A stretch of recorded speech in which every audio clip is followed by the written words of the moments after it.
सुप्रभात दोस्तों, साथियों। आज फिर हम अपने कार्यक्रम दिल से मन की बात में उपस्थित हैं। ये एपिसोड 26वां है। इस कार्यक्रम में हम सामाजिक विकास की, समाज की कमियां की बात करते हैं, चर्चा करते हैं और लोगों को जागरूक करने का भी काम करते हैं। तो आप लोग और जुड़िए ताकि मेरी बात आप लोगों के पास पहुंच पाए। तो चलिए, बिना विलंब किए अपने विचार को रखते हैं। तो सबसे पहले सभी लोगों को मुझसे जुड़ने के लिए बहुत बहुत धन्यवाद। और हम अभी जो ओलंपिक चल रही है, जिसमें विनेश फोगाट को बाहर कर दिया गया है और मात्र 100 ग्राम वेट उनका अधिक हो गया, ज़्यादा हो गया। इसलिए ना सोचने वाली बात है, कितना दुख की बात है ना कि कोई व्यक्ति को मात्र 100 ग्राम वेट अगर ज़्यादा हो जाता है तो उतने बड़े मतलब कंपटीशन से जो विश्व स्तर पर चल रही है उससे बाहर कर दिया जाता है। हम लोग सोच सकते हैं कि क्या उस पर बीत रही होगी,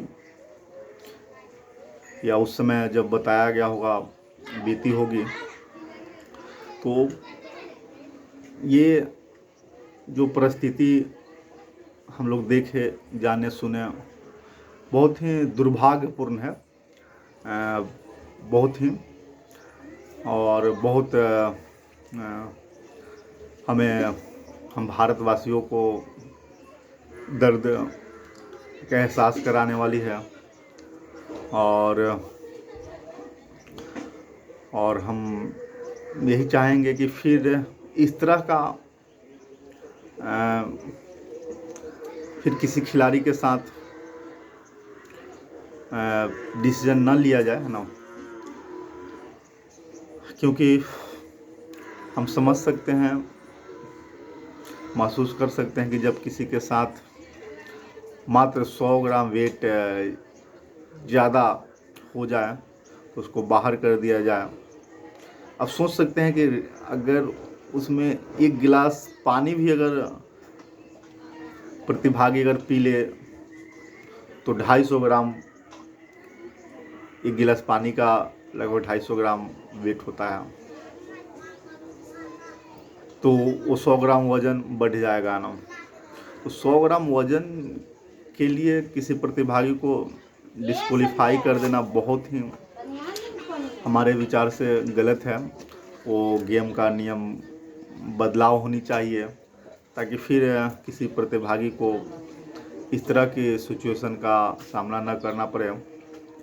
हमारे विचार से अगर हमारी बात वहाँ तक पहुँचती है तो ज़रूर आग्रह रहेगी कि ध्यान दिया जाए, क्योंकि बहुत ही दुर्भाग्य की बात है तो ऐसा नहीं होना चाहिए। फिर भी विनेश फोगाट हमारे भारत के लिए, महिलाओं के लिए, लड़कियों के लिए एक प्रेरणा है, एक प्रेरणा रहेंगी हमेशा। हम पूरे भारतवासियों को गर्व है उन पे और हमेशा रहेगी, क्योंकि उनकी हौसलों पे हम सलाम करते हैं और उन्हें ये भी हम कहेंगे कि वो आगे भी खेले भारत के लिए, महिलाओं के उत्थान के लिए, महिलाओं की एक प्रेरणा के लिए। और हम अपनी बात को और आगे बढ़ाते हुए आगे बढ़ते हैं। मैं आप लोग को बता दूं कि अभी सरकार की तरफ से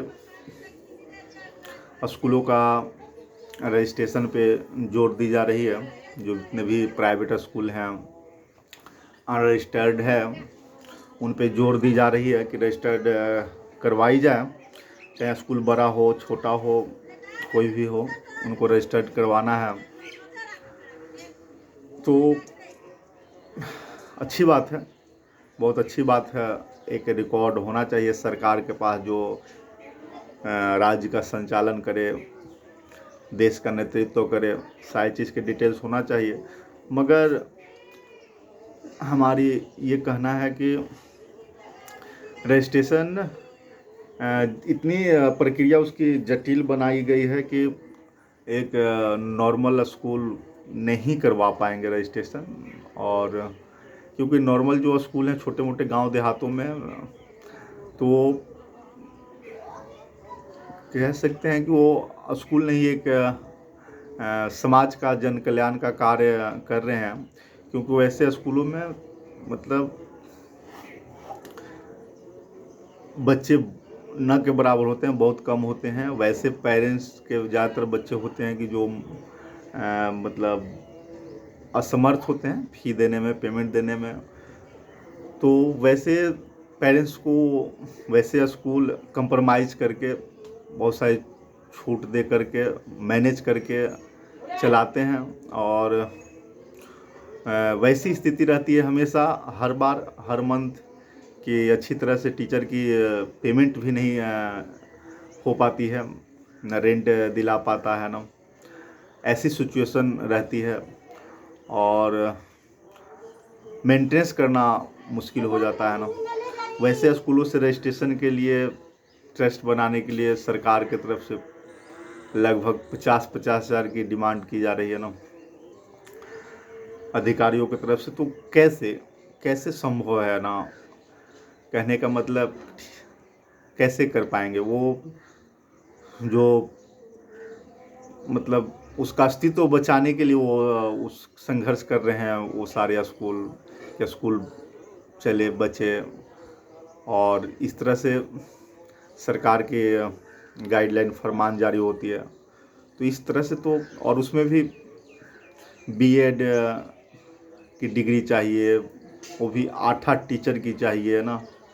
तो एक टीचर नहीं, 8 टीचर की बीएड डिग्री चाहिए ना। तो वैसे छोटे मोटे स्कूल कहाँ से लाएंगे जिनकी संख्या, बहुत सारे वैसे छोटे स्कूल हैं, 50 है, 60 है, 70 है, 100 है, जो 2-3 टीचर काफ़ी हैं। तो कहने का मतलब है कि उन 50, 60, 70 बच्चों को पढ़ाने के लिए 2-3 टीचर ही काफ़ी हैं। और वैसे स्कूलों से डिमांड की जा रही है कि 8 टीचर का लिस्ट चाहिए, बीएड वाले टीचर चाहिए। तो कैसे संभव है, सोचने वाली बात है। तो वैसे अगर इस प्रकार के स्कूल जहाँ पे छोटे मोटे हैं, मतलब सैकड़ों पेरेंट्स के बच्चे पढ़ते हैं, अगर उन्हें अगर बंद कर दिया जाए तो हम सोच सकते हैं कि एक बहुत बड़ी संख्या जो गरीब गुरबों की है, जो गांव कस्बों की है, जो मजदूरों की है, श्रमिकों की है, बच्चे नहीं पढ़ पाएंगे। उन्हें अच्छी मतलब शिक्षा नहीं मिल पाएगी, वो अनपढ़ रह जाएंगे। और आप लोग देख ही रहे हैं स्कूलों की, जो सरकारी स्कूलों है क्या व्यवस्था है, कैसे पढ़ाई हो रही है ना अच्छी तरह से। तो इसमें सरकार को रजिस्ट्रेशन कराना चाहिए, उसमें एकदम ईजिली नॉर्मली प्रोसेस होना चाहिए रजिस्ट्रेशन। अगर वो रिकॉर्ड चाहते हैं निःशुल्क कर देना चाहिए, है ना। और कहने का मतलब है कि हो चार्ज हो एक न्यूनतम से न्यूनतम, जिससे मतलब हर जितने भी छोटे स्कूल हैं मतलब वो अपना रजिस्ट्रेशन करवा पाएँ और सरकार के पास रिकॉर्ड भेज पाएँ। मगर जो उनका कैटेगरी है मतलब माप तौल है, बहुत ही ये है मतलब बड़े पैमाने की है ना। और उसमें मतलब एक समान से मतलब कहते हैं ना एक ही लाठी से सबको हाँक देना, वैसी नीति है। मतलब वैसा फार्मूला है, तो वैसे थोड़ी चलेगी, कहीं भी नहीं चलेगी। बड़े और छोटों सबको एक समान रूल्स में रखना है ना, ये तो असंभव है ना, असंभव, इसलिए संभव नहीं है ना। तो इसमें बदलाव करना चाहिए। अगर मेरी बात जाए वहाँ तक, तो ध्यान देने की ज़रूरत है, इस पर विचार करने की ज़रूरत है। और हम अपने कार्यक्रम में आप उपस्थित हैं, दिल से मन की बात यह आज 26वां एपिसोड आप देख रहे हैं, सुन रहे हैं। हम आगे बढ़ते हुए और बताना चाहते हैं आप लोग को कि अभी अभी 2-4-5 रोज पहले पेपर में ऐड आया था ना, ऐड नहीं कर सकते, न्यूज़ थी। उसमें था कि 7,000 की दवाई पे, है ना, 6,000 डॉक्टरों का कमीशन, है ना। उसमें था 7,000 की दवाई पे 6,000 डॉक्टरों की कमीशन है। तो कहने का मतलब है कि 7,000 की दवाई पे 6,000 डॉक्टर का कमीशन जा रहा है ना, तो कैसी दवाई है? क्या ये दवा समाज को सही इलाज कर पाएगी? मतलब सरकार का मेडिसिन का कहाँ गया कानून जो देख रेख कर रहे हैं ना? क्यों इतनी बड़ी लापरवाही, इतना बड़ा धांधली कैसे चल रही है? 7,000 की दवाई पे 6,000 का कमीशन, क्यों, कैसे, कौन इसको रोकेगा ना? कब तक? आप सोच सकते हैं कि जो 7,000 की दवाई पे 6,000 कमीशन, तो दवा कैसी होगी और इस पे आम लोगों को क्या प्रभाव पड़ रहा होगा? मतलब इतनी, अब सोच कर आप देखिए कि 7,000 की दवाई पे अगर 6,000 डॉक्टर को कमीशन मिल जाता हो तो कैसी दवाई होगी, और वैसी दवाई मार्केट में उपलब्ध क्यों है? इसका गुनहगार कौन है ना?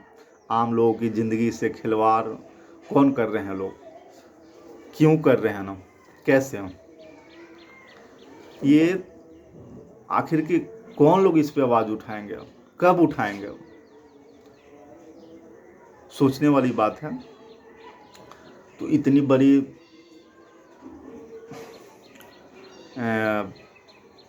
करप्शन जो हमारे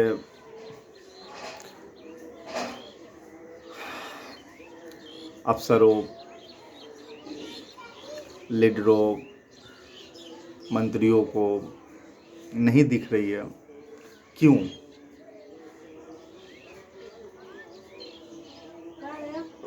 आज एक इतनी इसमें लूट खसोट है मेडिकल में कि जिसका कोई अंत नहीं, सीमा नहीं है ना।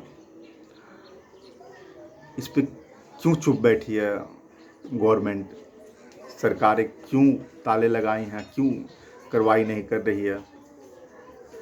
बताइए, आप ही सोचिए, क्यों, कब, कब तक? तो मेरा कहना यह है कि इतने बड़े करप्शन चल रही है, धांधली, मगर उन्हें पकड़ने के लिए हाई अलर्ट पे फोर्स को, पुलिस को रखा गया है, जो मजदूरी कर रहे हैं मिट्टी में, बालू में। आज सुबह मेहनत करेंगे तो शाम को उन्हें खाना मिलेगा। वैसे लोगों को बड़े पैमाने पे टेंट देकर फोर्स के द्वारा, प्रशासन के द्वारा पकड़ी जा रही है। मगर वैसे लोग जो बैठे बैठे ऑफिस में, वो भी शहर में, थाने के बगल में, डीएम कार्यालय के बगल में, मंत्रियों के पास में बैठ के जो दवा का व्यापार कर रहे हैं, मौत की व्यापार कर रहे हैं, उन्हें कोई पकड़ने वाला नहीं है। कोई उसके लिए विशेष फोर्स नहीं गठित की गई है, नई टीम गठित की गई है। क्यों? कौन इसके दोषी हैं? बहुत सारी बातें हैं। तो इन सारी चीज़ों पे देखना होगा, हमें समझना होगा। आज हमारे क्षेत्र की जो नाव की समस्या है, आप लोग हमारे क्षेत्र की देख रहे हैं कितनी जटिल हो गई है। नाव वाले लोगों को, बालू मिट्टी में काम करने वाले लोगों को रहना, खाना पीना, जीना मुहाल हो गया है, और इस पर कोई सुनवाई नहीं, कोई एक्शन नहीं, कोई प्रक्रिया नहीं सरकार का। आखिर कब तक हम लोग ऐसे ही रहेंगे ना?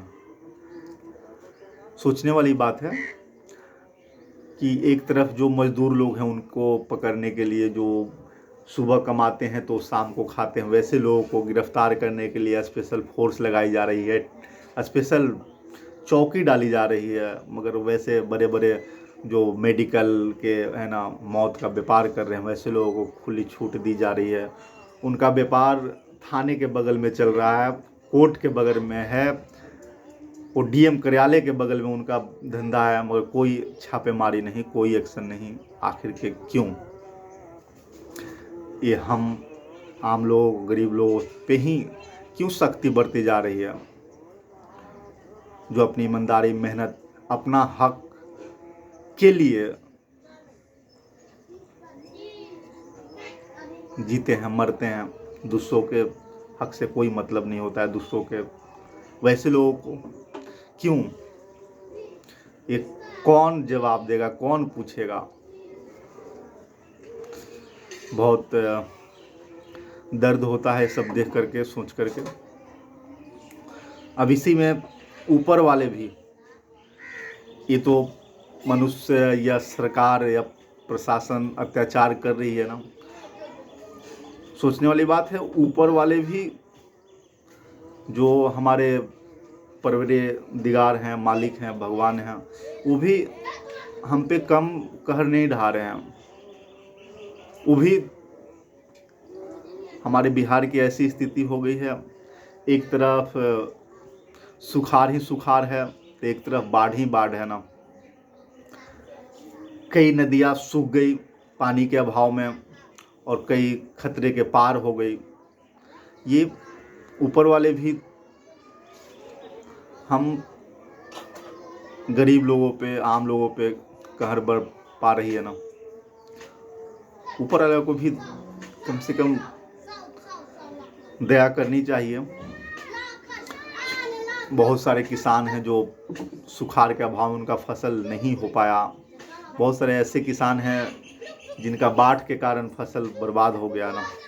ये अजब है, प्राकृतिक का भी कहर, नीचे तो इंसानों के कहर हम लोग सामना कर ही रहे हैं, ये प्राकृतिक भी हमें चारों तरफ से मारने का काम कर रही है। इसमें कौन लोग मर रहे हैं? जो साधारण घर के हैं, परिवार के हैं, साधारण लोग हैं, आम लोग हैं, गरीब हैं, मजदूर हैं, किसान हैं, वो सब लोग तड़प रहे हैं इस त्रासदी से ना। तो हम ऊपर वाले भी से भी विनती करेंगे कि थोड़ा हम गरीब लोगों पे, मजदूर लोगों पे, आम लोगों पे ध्यान दें, कृपया करें, और ऐसी स्थिति ना लाएं कि हम लोग आम और साधारण गरीब लोग जी ना पाएं। तो आज की कार्यक्रम दिल से मन की बात एपिसोड 26वां यहीं पे समाप्त की जाती है। अगर हमारी बात विचार अच्छी लगे तो ज़रूर आप लाइक कमेंट ज़रूर कीजिए, और हो सके तो मेरी बात को आगे भी पहुंचाइए शेयर करके। मैं सदा आपका आभारी रहूँगा, समाज आपका आभारी रहेगा। बहुत बहुत धन्यवाद जुड़ने के लिए।